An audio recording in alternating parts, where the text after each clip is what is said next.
Ministers are coming in to stabilize the party in the region by just trying to enforce the selfish candidates on people. It's unfortunate that due and reasonable politicians were not followed. And we came in, unfortunately, well, we just came in and saw people voted. Like, we couldn't even understand what was happening, what was being arranged behind other people's back. And we were trying to ask questions, then suddenly the whole place erupted into chaos. The problem arose out of disagreement amongst the delegates from a single state out of the 7 states that make up the northwest zone of the PDP. That is specifically, so to say, Kano State. And in order to avoid breakdown of public peace, law and order, and in order to manage the situation properly as it should be, we felt it is better to postpone the Congress so that our critical stakeholders can go back to the drawing board and sort out issues. You're welcome back. This is Firecrackers' very disturbing video there of thugs disrupting the Northwest Congress of the People's Democratic Party in faraway Kaduna State. Well, the reverse was the story in Benue State, where we also had another Congress, I think, of the Northeast Congress in Benue State. It was rather peaceful, and well, we hope that we can see more of that, especially now that very quickly or shortly we may have the Southwest Congress of the People's Democratic Party in the coming weeks. This is Firecrackers. Joining me at the table tonight to get some perspective live here in the studio is Audu Austin. He's a legal practitioner. He joins me on the show this evening. Thank you so much for coming tonight. Thank you for having me. All right, and of course, virtually I understand that Samson Shoibe is standing by live in Southampton in the United Kingdom, a public affairs analyst as well as a chartered economist. He joins us live from Southampton. I also understand that from the coal city, Enugu, of course, Ambrose Igboke is also standing by, public affairs analyst, to speak with us. Gentlemen, thank you so much for standing by. We will get your views, thoughts and insights very, very quickly. But let me begin here in the studios. Austin, thank you so much for coming through. The video, the thoughts disrupting the Northwest Congress of the People's Democratic Party in Kaduna State yesterday, did that come as a surprise to you at all? It came as a surprise and quite disturbing as it is, because we were thinking that PDP would have learned their lesson by now, and all eyes were on them to see how they can regroup, reorganize, and re-strategize for 2023.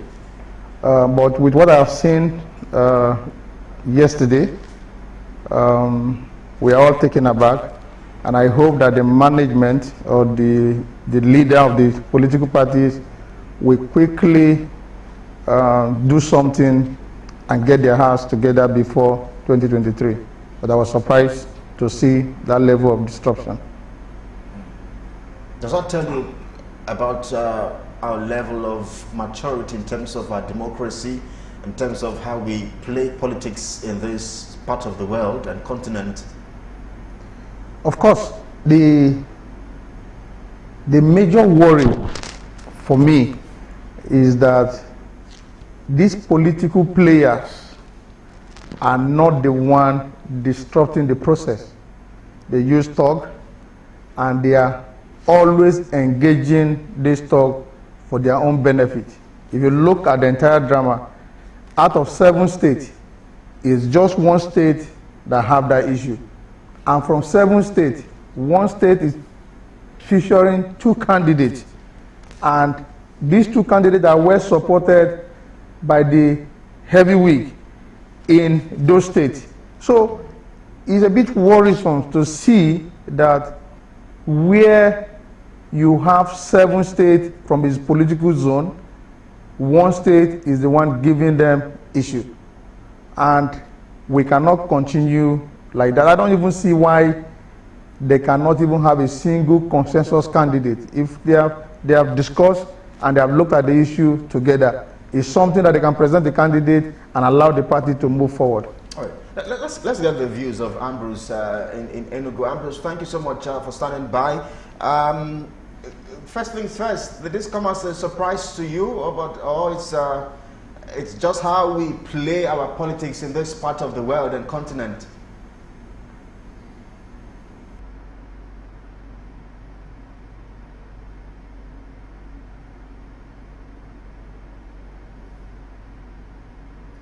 All right, I'm not sure that Ambrose is with us yet. Let's cross over to Southampton. Samson, I'm sorry to put you on the spot. Let's talk politics for a moment. How are you receiving this particular news of thugs disrupting the Northwest Congress of the People's Democratic Party, especially from outside the country?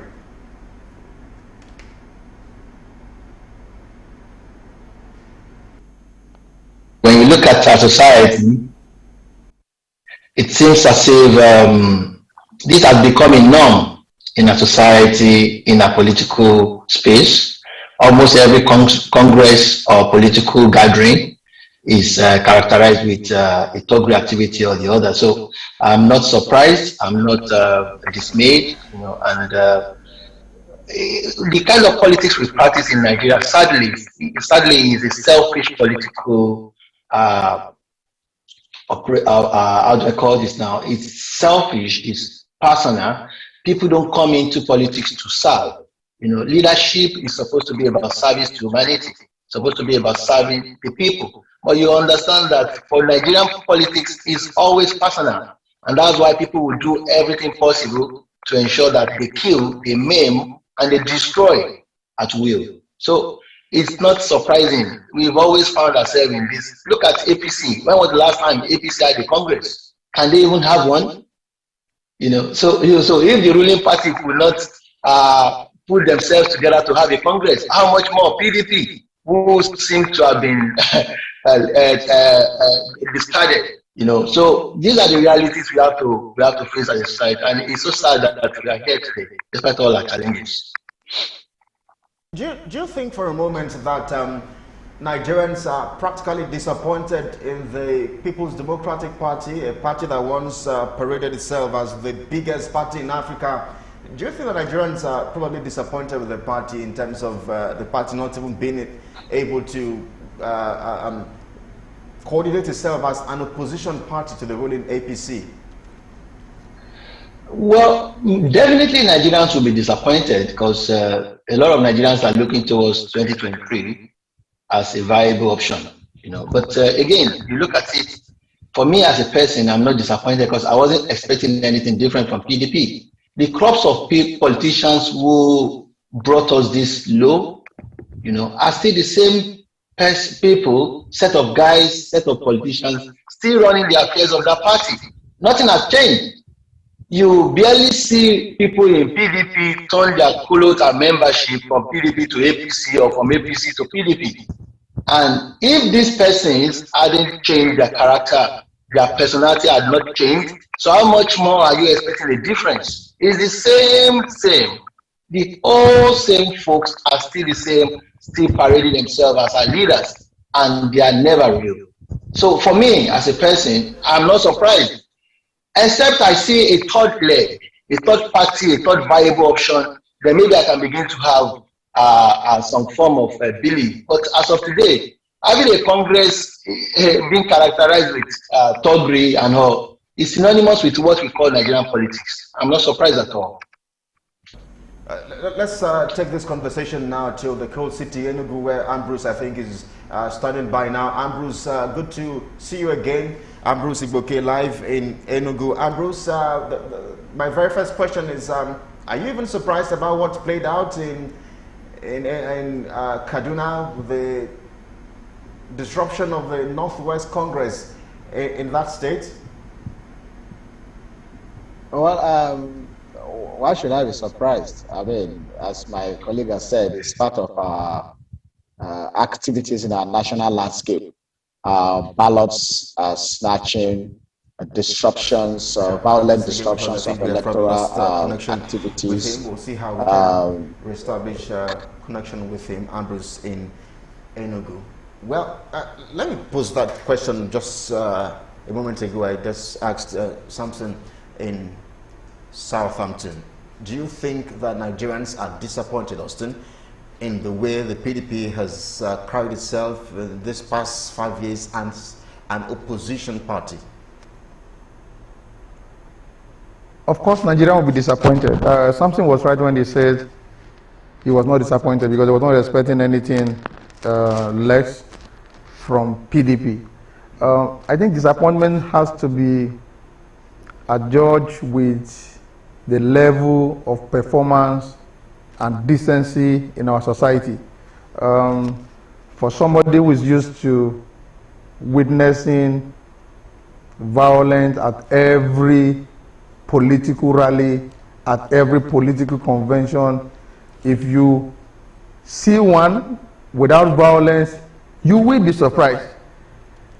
The reverse is the case, because ordinarily we are expected to see a free flow of activities at convention. When you are not seeing that, you will be surprised. But Nigerians are used to the reverse, so they are not even surprised when they see violence. Rather, they will be surprised if they don't see violence at a political convention or rally. So Nigerians are disappointed, and I think that we are still looking forward to a better alternative. The PDP has failed us. The APC has failed us. We are yet to see. I'm not sure the APC would agree with you. We are yet to see a more formidable political party that can deliver good dividends. It's just around the corner. Just around the corner. Well, I think so. We are stuck with the two political parties.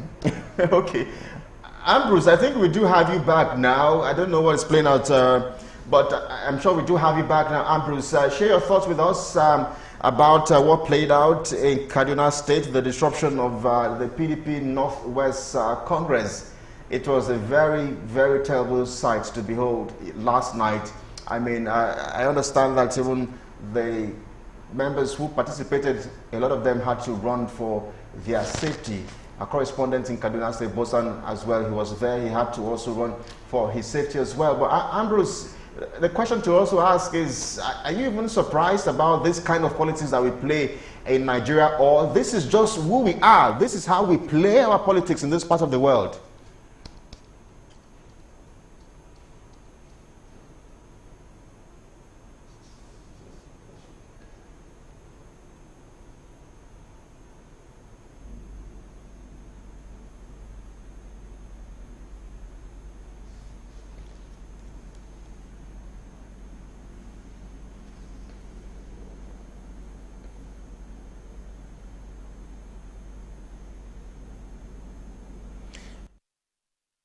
Out now from the feedbacks, I think we do have Ambrose on, but I'm not sure why we can't have him on screen. We do have his visuals from what we can see here on our monitors, but I'm sure the technical team is doing their best to ensure that we get his views. Ambrose, stay with us. We'll check in with you very quickly. Let's take a breather now. This is Firecrackers. We're back in just a moment. Stay with us.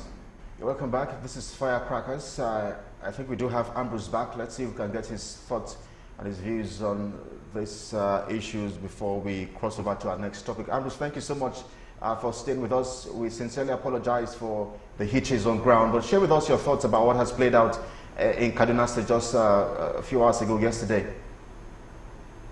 Well, first of all, my own take will be to trace the constitutive factors, what leads to this kind of behaviors in our polity. First of all, when people are not, do not trust the system, do not trust the processes in the electoral issues, that is what leads to this kind of thing.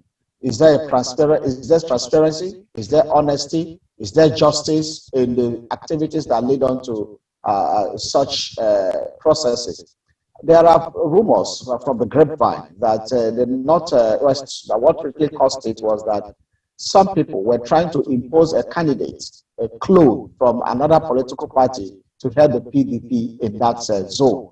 And that was vehemently resisted.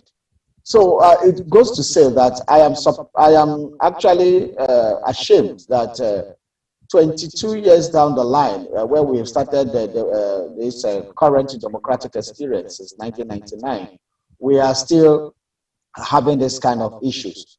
Why can't we just do our preliminary political processes, campaigning, lobbying on time?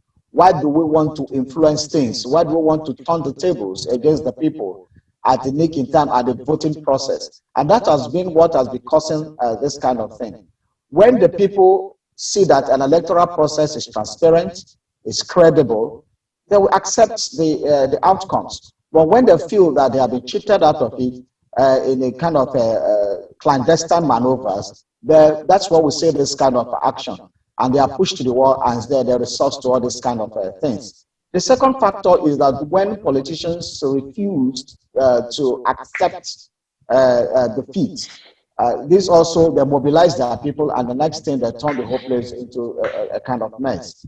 Therefore, we should try on both hands to, on both sides, to ensure that we educate our politicians sufficiently to see that this is not a do or die affair, and that this is a process.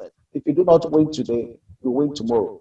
But that same politician will only accept this line of thought if he feels that the process is credible, if he believes that the process is transparent, and that he was beaten in a very, very credible manner. I think such person will go home. Therefore, the only source of us to keep on bringing this kind of things to the front burner. And INEC also has a role to play by giving sanctions. INEC just sits lame duck sometimes when these things happen. There should be sanctions if people cannot be able to conduct primaries or electoral processes that lead to elected positions in their various political parties and then the society at large. As we round off on this topic, the second question is, do you think Nigerians are disappointed with the opposition party, the main opposition party, the PDP? And of course, does the party even stand a chance in 2023, which is just around the corner? I won't say the Nigerians are disappointed at PDP. What do you expect them to do? But we expected more from PDP, for a party that has been in power for a long time, was just lost in 2015. We expected them to have oiled their guns to be able to tackle the present government.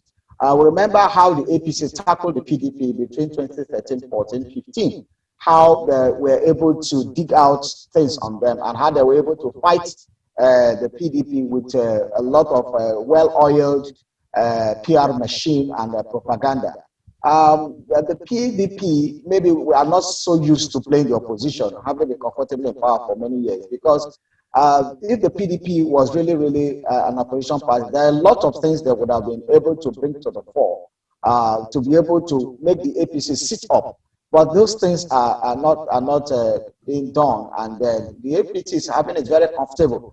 By now, we have expected that the PDP should have put the APC in a very hot seat, but that is not happening. And the earlier they are able to put their house together, the better for their preparation towards 2023.